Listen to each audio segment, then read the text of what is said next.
রাঙামাটির বাতাসে আজ অন্যরকম একটা ঘ্রাণ। বনরূপা বাজার।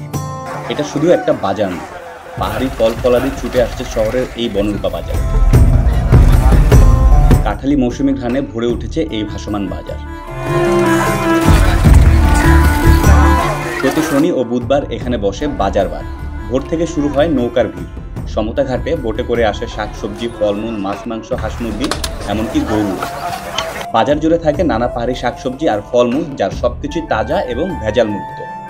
এটা শুধু কেনাবেচার জায়গা না, এটা এক সম্প্রীতির জায়গা। এই পাহাড়ের রং, এই মৌসুমের স্বাদ, সবটাই এক টুকরো বাংলাদেশ।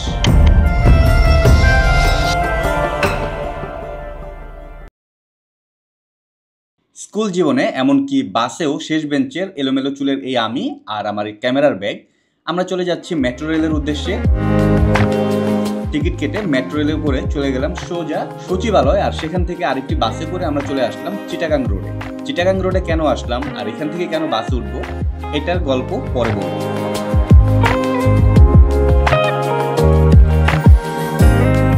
850 টাকা করে টিকিট প্রাইস। এখান থেকে আমরা বাসে উঠে চলে গেলাম সোজা রাঙামাটি।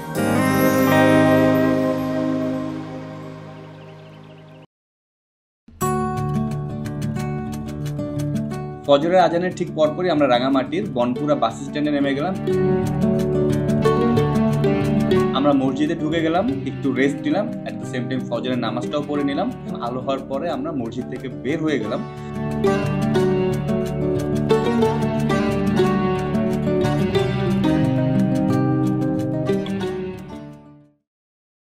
মসজিদের ঠিক অপোজিটেই বাজারের গলি ধরে আমরা ভিতরে ঢুকে গেলাম।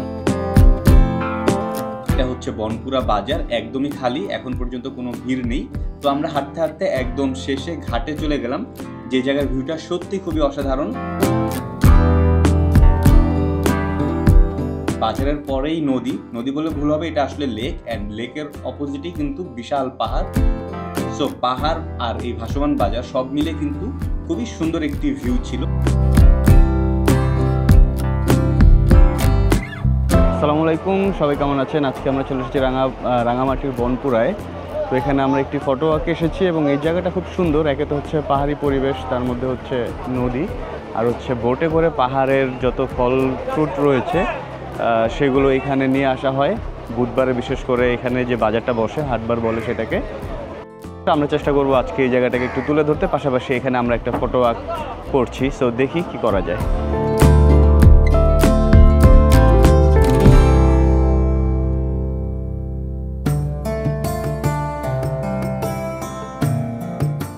ভোরে সূর্যের আলো পৌঁছাবার আগেই বোটে করে সবাই পৌঁছে যায় এই ঘাটে।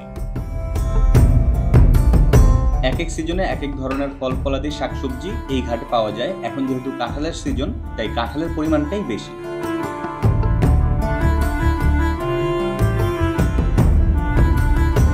তবে এছাড়াও আপনারা এখানে পেয়ে যাবেন কলা, আনারস, শুকরের মাংস, এমনকি গরু। ড্রোন দিয়ে পাখির চোখে এই ভিউটাকে উপভোগ করতে গিয়ে চোখে পড়লো দূরে একটা এলাকায় বৃষ্টি হচ্ছে।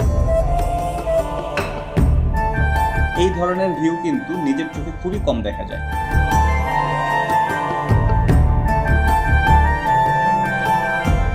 নিজের চোখে বনপুরার এই ভাসমান বাজার আর দূরে বিশাল পাহাড় সত্যি অসাধারণ লাগছে। এটা তো বিগত অনেক দিন ধরে, এটা তো আমাদের জন্মের আগ থেকে হিসাব করতে গেলে কোন দিক থেকে এই বাজারটা শুরু হয়েছে এটা আমাদের কাছে এতটুকু আইডিয়া না, কারণ এটা হচ্ছে অনেক অনেক আগ থেকে। এখানে স্থানীয় আছে, বয়স হয়েছে, এরকম ওরা বলতে পারবে, এরাও বলতে পারবে এরা কোন দিন থেকে চালু হয়েছে, এটা কখনো কেউ শিওর বলতে পারবে না। এখানে তো কোনো মেডিসিন নেই, কোনো ফল, একদম একটা পাহাড়িরা শ্বাস করে নিজে বাজারে। পুরো পার্বত্য জেলার মধ্যে কতগুলা যে ঘর আছে, 1 লাখ ঘর আছে। তো সবাই ভোট নিয়ে যেখানে বাজার সেখানে, শুধু আজকে এখানে বাজার, এখানে না, এখানে 7 দিনের মধ্যে 7টা বাজার হয়। বনরূপা বাজার, সুবলং বাজার আছে, এটাও সেম এরকমই। বাই দ্য ওয়ে, আমি চেষ্টা করছি ড্রোন ক্যামেরা এবং অ্যাকশন ক্যামেরা দিয়ে এই সুন্দর জায়গাটাকে আপনাদের সামনে তুলে ধরতে, এবং যখন আমি ড্রোন দিয়ে ভিডিও নিয়েছিলাম, অ্যাট দ্য সেম টাইম আমি কিন্তু ড্রোন দিয়ে বেশ কিছু ছবিও তুলে ফেলেছি। যাই হোক, এখন চিন্তা করলাম ড্রোনের পাশাপাশি ক্যামেরা দিয়েও কিছু ছবি তোলার। সো জানি না আসলে কীরকম ছবি হবে, বাট চেষ্টা করছি স্মৃতি হিসেবে কিছু ছবি রেখে দিতে।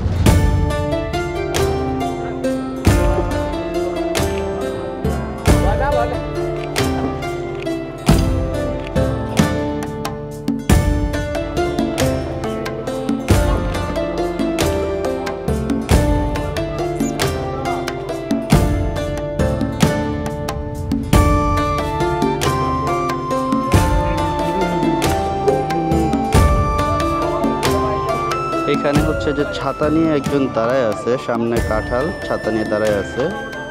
তো ওনার কিছু পোর্ট্রেট নিচ্ছি, মোবাইলে ফোন দিচ্ছে।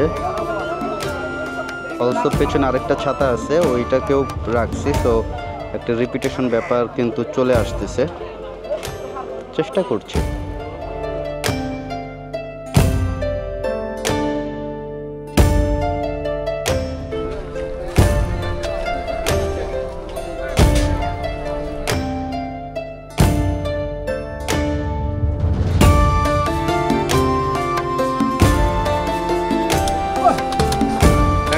এটা কি মুরগি?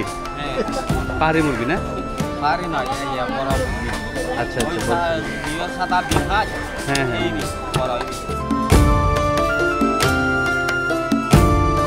ওয়েল, সো এরপরে আমরা বাজারের ভিতরে ঢুকে গেলাম এবং বাজারটাকে একটু এক্সপ্লোর করার চেষ্টা করলাম। মজার বিষয় হচ্ছে এই বাজারে পাহাড়ি নানা ধরনের ফল ফলাদি বা শাকসবজি রয়েছে, যেটা সচরাচর রেগুলার বাজারগুলোতে দেখা যায় না। তার থেকে বড় কথা হচ্ছে এই জায়গার প্রতিটা খাবারই কিন্তু ফ্রেশ এবং ভেজাল মুক্ত।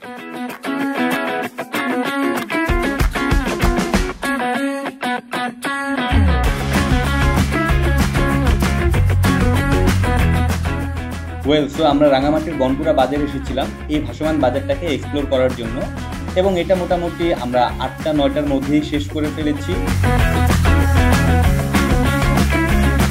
আমরা বনরূপা বাজার থেকে 200 টাকা সিএনজি ভাড়া করে চলে আসলাম রাঙামাটির ব্র্যান্ড ঝুলন্ত ব্রিজটাকে এক্সপ্লোর করতে। মাত্র 20 টাকার টিকিট কেটে আমরা চলে গেলাম এই পার্কের ভেতরে।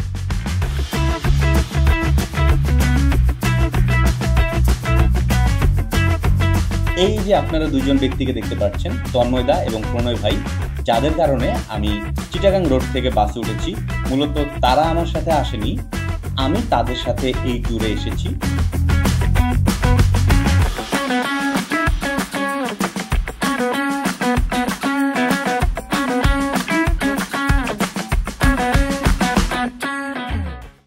1980-র দশকে নির্মিত রাঙামাটির এই আইকনিক ঝুলন্ত সেতুটি প্রায় 335 ফুট দীর্ঘ, যা হেঁটে পার হতে সময় লাগবে মাত্র কয়েক মিনিট।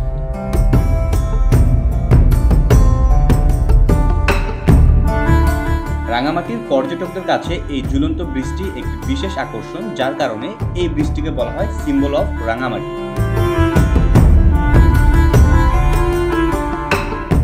এই সেতুটি দেখার জন্য আপনি চাইলে স্থলপথ বা জলপথ যে কোনোটি ব্যবহার করতে পারবেন।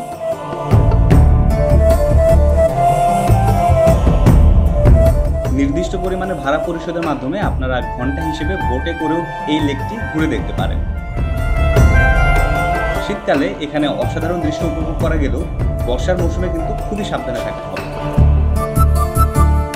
এক কথায় বললে এই ঝুলন্ত সেতুটি রাঙামাটির আবেগ, ইতিহাস আর উন্নয়নের গল্প।